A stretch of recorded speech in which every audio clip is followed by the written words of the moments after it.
L'aventure poétique dans laquelle nous sommes aujourd'hui embarqués, voilà maintenant un vivant qui va vous en parler.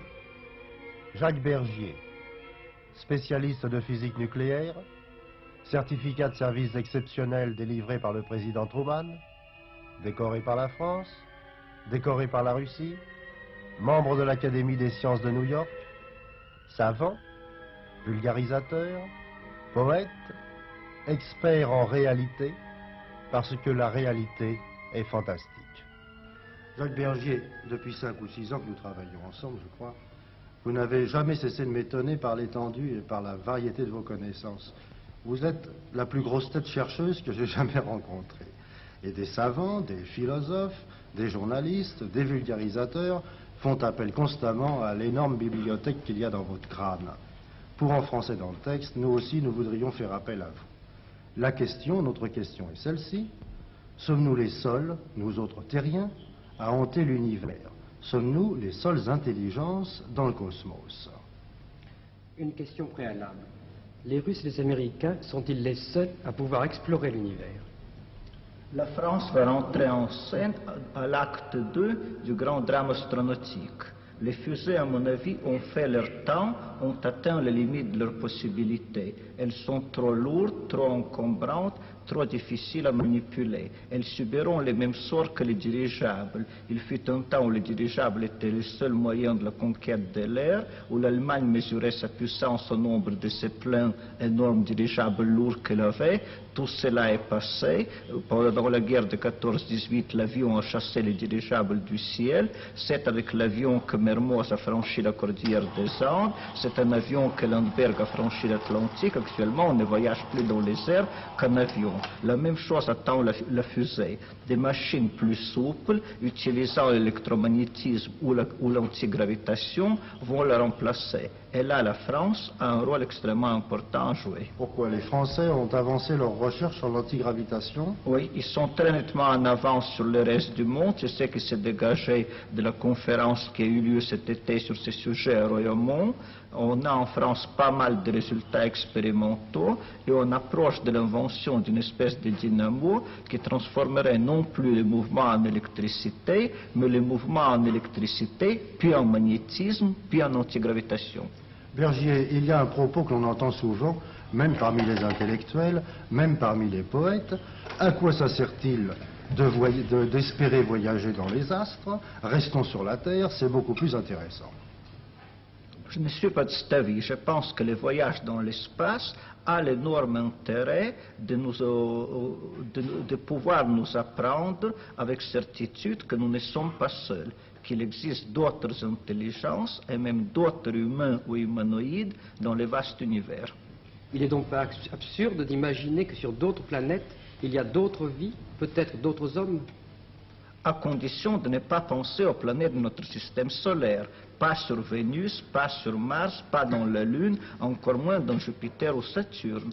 Mais il y a d'excellentes raisons de croire qu'il existe dans notre voie lactée pas moins de 10 millions de planètes ressemblant à la Terre. Même atmosphère, même gravitation. Mais s'il y a d'autres intelligences dans le monde, pourquoi ne nous auraient-elles pas fait signe? Elles nous ont probablement fait signe, encore faut-il comprendre leurs signaux. Ce programme de télévision sera certainement reçu dans 10, 20, 30 ans par d'autres intelligences. Mais comment le déchiffrer? Comment dans ce mélange de fréquences faire sortir des sons et des images? Est-ce que scientifiquement se pose la question de repérer des signes d'intelligence extérieure? L'université de Cornell à New York, sous la direction des professeurs Coccioni et Morrison, a un projet là-dessus. Ils comptent détecter dans les ondes qui nous viennent de l'espace des programmes de télévision, des signaux, des sons venant des planètes d'autres étoiles, venant d'autres hommes. Mais ces êtres humains ne sont-ils jamais venus jusqu'à la Terre? Eh bien, ils savent probablement que la Terre existe parce que leur télescope leur permet de repérer les perturbations qui sont causées dans le mouvement du Soleil par les planètes géantes Jupiter et Saturne. À partir de là, les mathématiques leur permettent de déduire que d'autres planètes comme la Terre existent. Très certainement, notre système a dû être traversé des centaines de fois par des fusées genre l'Unique 3 qui ont photographié notre Terre et qui ont ramené ces photos. Il y a une curieuse histoire de satellite de Mars. Oui, l'un des satellites de Mars, Phobos, a une histoire étrange. L'astronome Asav Hall qui l'a découvert avait déjà écrit à l'époque qu'il avait apparu soudainement et qu'il croyait qu'il était artificiel. Puis on avait oublié cette idée et l'année dernière, le russe Shklovsky a montré par des observations et des calculs que ce satellite est creux. Or, il n'existe pas, il ne peut pas exister, semble-t-il, de corps naturel creux.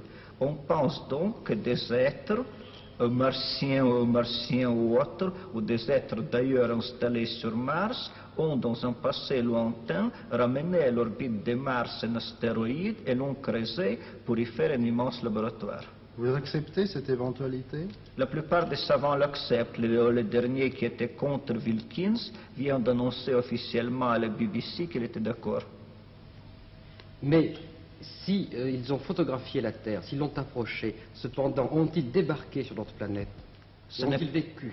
Ce n'est pas exclu. Ce n'est pas exclu. Nous avons nous-mêmes mis au point des peintures anti-radar, une machine recouverte d'une peinture anti-radar, débarquant la nuit et repartant la nuit pour rester tout à fait inaperçu. Pourquoi n'aurait-il pas laissé de traces alors? Ils ont peut-être laissé des traces, mais ces traces, nous ne savons pas les reconnaître.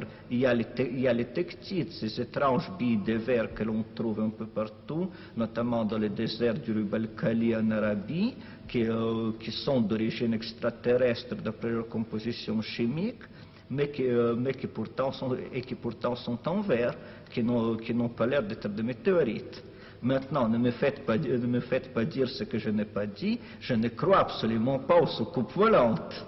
Ah, vous n'y croyez pas? Absolument pas. Pour moi, ça n'existe absolument pas. Et ces martiens à pattes qui débarquent et embrassent des gardes-barrières me laissent complètement froid. Mais par contre, il y a une autre expérience purement scientifique à laquelle je crois.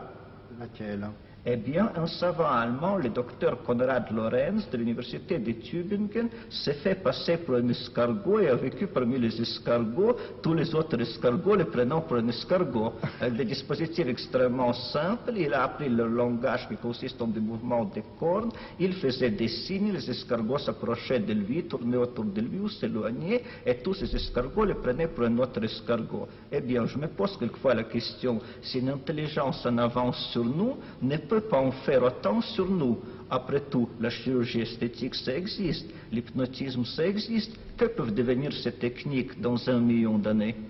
Alors vous imaginez la possibilité de la présence parmi nous d'habitants d'autres planètes? Vous allez jusque-là? Je vais jusque-là, et il arrive des choses curieuses dont on peut se demander si elles ne sont pas des espèces de tests d'intelligence que nous sommes posés, de même que nous posons des tests d'intelligence aux singes et aux chats. Il y a le fameux cas de Madame A. L'année dernière à Birmingham, une brave dame s'est représentée pour répondre à l'appel de la Croix-Rouge anglaise. On lui prit une pinte de son sang, on lui donna un bol de soupe chaude de 5 shillings et le répartit dans la nature. On examina le sang, ce n'était pas du sang humain. Il ne correspond à aucun des groupes sanguins, il coagule toutes les variétés du sang humain, mais il ne coagule pas du sang des rats. On a fait des annonces pour que Madame A revienne, on a offert des sommes considérables, Madame A n'est jamais revenue. Madame A, c'est peut-être le nom Madame ailleurs. Oui, qui sait, c'est peut-être un test d'intelligence. Mais est-ce que vous pensez, est-ce que vous imaginez que des intelligences venues d'ailleurs et séjournant sur la Terre auraient aidé à créer des civilisations? Ce n'est pas exclu. Ce n'est pas... Parce que vous admettez le thème des civilisations disparues, de grandes civilisations techniques avant l'histoire humaine. Ce n'est pas exclu. Dans une cave, dans le Boïstan, dans l'Inde, on voit les planètes Terre et Vénus représentées dans la position qu'elles occupaient il y a 11 000 ans, c'est daté par une carte du ciel, et reliées par des flèches. Des légendes hindoues parlent des seigneurs de Xi'an qui sont venus de la planète Vénus apportant le feu, l'arc et le marteau. Si les hommes vont bientôt dans Mars et qu'ils ne trouvent pas de vie, ils pourront peut-être trouver une vie disparue, peut-être des ruines de villes. Oui, ils trouveront peut-être des villes mortes. Cela veut dire donc que la vie a existé. Sommes-nous équipés pour aller la chercher plus loin, cette vie, dans d'autres planètes? Oui, nous sommes équipés d'ores et déjà pour envoyer hors du système solaire des fusées portant des caméras qui iraient jusqu'à une autre étoile et qui reviendraient en utilisant comme énergie d'abord celle du Soleil puis celle d'une autre étoile. Des expériences de ce genre sont envisagées. C'est ce qu'on appelle l'expérience de la troisième vitesse cosmique. La première vitesse cosmique, c'est Sputnik. La deuxième, c'est l'unique. La troisième, 48,2 km la seconde, c'est hors du système solaire, vers des autres étoiles. Il y a une date pour ces premières expériences? Janvier-février 60. Janvier-février 60 pour envoyer des fusées hors du système solaire? Hors du système solaire. On a dit que l'homme ne résisterait pas au voyage dans une fusée interplanétaire pendant 10 ans de solitude dans la nuit cosmique. Oui, ça je n'y crois pas. J'ai vu au camp de concentration des hommes qui avaient résisté à 15 ans de Dachau, ce qui était nettement plus dur que n'importe quelle fusée cosmique. Oui, c'était sans espoir. Exactement. Tandis que là, il peut y avoir un grand espoir. Exactement. Dites-moi, Bergier, il y a encore une autre hypothèse, puisque vous admettez d'envisager toutes les hypothèses.